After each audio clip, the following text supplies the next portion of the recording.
The Antichrist is a superhuman. Revelation 13:1, as we cross the line, and we have 12 minutes to finish the Antichrist off.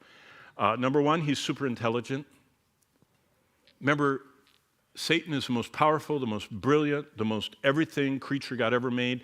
And by this point, when he's confined to earth, he is very much influencing this guy. Now, when he's described in Daniel 7, now the Antichrist has 33 different descriptors in the Old Testament and maybe 16 in the New Testament. So he's really a big figure in the Bible. Right here, and I see all of your hands, but I can't answer because I have 12 slides, but don't forget your question. If you tell me, I'll forget it, because I'm going to get through this. But when Daniel describes him, he has eyes in this horn, this creature that Daniel sees, a mouth in this horn, speaking pompous words. So the Antichrist is intelligent, he's a super-communicator. Daniel says he devours the whole earth. So this guy is a super general. He tramples. I mean, it's like nobody can defeat him because Satan's behind him, and he's able to do it. He's also in chapter 8, he's a businessman. You can't just destroy everything. He's also causing prosperity, but then he takes advantage of the people. So he's a super businessman. He's just plain a superman. Super politician. He comes peaceably, but seizes the kingdom by intrigue. Daniel 9 and 11:21. Again, how does he get the Arab-Israeli intractable problem solved? Look at what Daniel 11 says. This is an amazing description of the Antichrist. It says that he shall regard neither the God of his fathers, that's Judaism, nor the desire of women. He could be a homosexual, we would call him today, gay, because he has no desire for women. He doesn't regard any God. He's irreligious. So he's not a religious in the normal sense. And it says he shall exalt himself above them all. So you talk about a super ego. Powerful. It says that in their place he honors the God of fortresses. That word is used 3 other times in chapter 11. And it speaks of a powerful fortress. So he's kind of like this, I don't know, Superman is what he's like. But we should beware of him because Satan is empowering him to make fake signs and wonders. Satan can do this. A second beast comes out of the earth. He has 2 horns like a lamb, speaks like a dragon. He exercises all the authority of the Antichrist in his presence. That's the first beast. He causes the earth and those on it to dwell to worship the first beast, whose deadly wound was healed. Now here's the verse I want you to see. Look at verse 13. This is the false prophet. So we have the Antichrist, and we have his sidekick, the false prophet. And look what he can do. He performs great signs. So he even makes fire come down from heaven on earth in the sight of men. Satan can do lightning. That's fire coming down from heaven on earth. So here's the Antichrist, and he says, you doubt I'm the one you're supposed to follow? And he looks over at his sidekick and says, do it. And he goes, and he doesn't even need Thor's hammer. It's real. See, that's how powerful Satan is and how deceptive he is. So look what this false prophet does. And we're starting to see the beginning of this. Right here is science and technology from our news. And they're talking about the technological singularity. This is what all the Silicon Valley people are working on. They're trying to download their brains, which are electronic communications, into a computer so they can live forever. So their brain, the real them, they're trying to download. And they're talking about the fact in the future where humans and machines will be able to merge.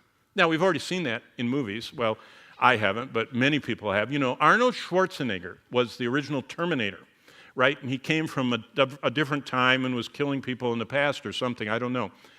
But the real Terminator is coming. Here it is. He deceives those who dwell on the earth by these signs which he's granted to do in the sight of the beast. He tells those on earth to make an image to the beast who was wounded by the sword and lived. So there's an assassination attempt. The Antichrist is attempted to be assassinated. Everyone thinks he's going to die. Then he doesn't die.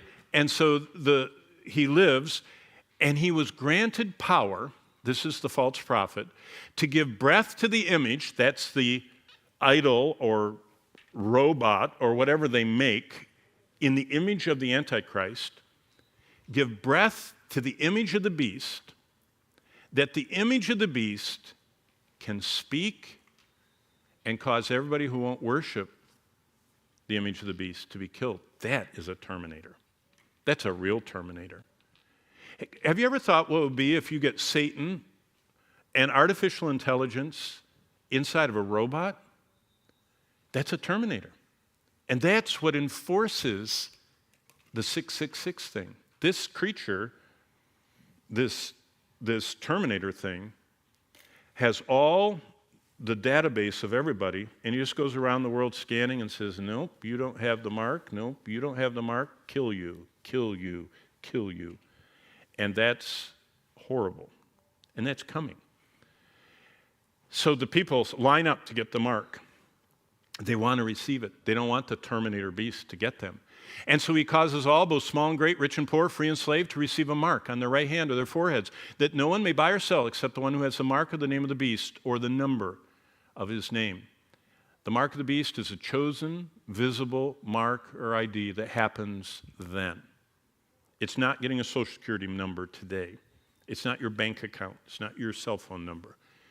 You know, we spend so much time trying to resist what God doesn't tell us to resist, and not resisting what God does tell us to resist. Because it's easier to try and figure out who the Antichrist is, who the beast is, what the number of the beast is, what 666 is. I mean, I went to church. I pastored a church in Oklahoma where there was a lawyer whose full-time job was to keep everybody in the church from being issued a Social Security number, and they paid hundreds of dollars to him so that they would not give their kids a Social Security number because it's the mark of the beast. Amazing. I admire them for their desire to stay clear of Satan, but that's not what God tells us to resist. He tells us to resist Satan by knowing the truth, living the truth, loving the truth, everything we already covered last hour. The greatest danger facing believers today is not their Social Security number or their phone number or, whatever, getting the COVID vaccine. Those are not the greatest dangers facing us today. It's deception. And deception, Paul said, with all unrighteous deception among those who perish because they did not receive. Now here's Paul's most beautiful description of a true Christian. The love of the truth that they might be saved. If you don't love the truth, you have never been saved. If you don't love the truth today, you are not saved. The description of salvation in the Bible is the implanted word of God. We love the truth. The truth sets us free. The truth of the gospel, the truth of the deity of Christ, the truth of his imputation and substitution for us.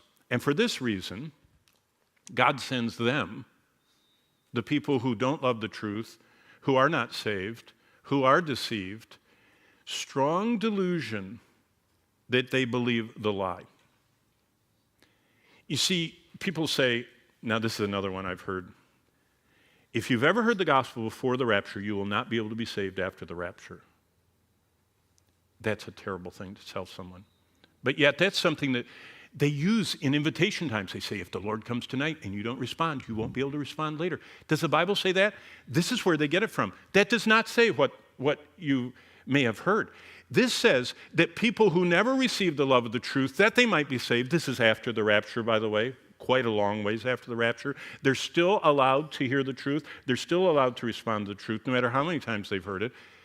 But at this point, in Paul talking about the full-blown ministry of the Antichrist, they're condemned who did not believe the truth. But here's the definition of who is lost. They have pleasure in unrighteousness. Do you love sin? That's a very serious, damnable condition. I'm a sinner. In fact, I'm the worst sinner I know in the whole world because I don't know any of you well enough to know why you do whatever you do. But I do know me, and I know how much I know about the Lord, and I know his truth. And so I'm the worst sinner I know because I know how much I know and how much I don't obey. But I hate sin. And that's one of the strong evidences of salvation.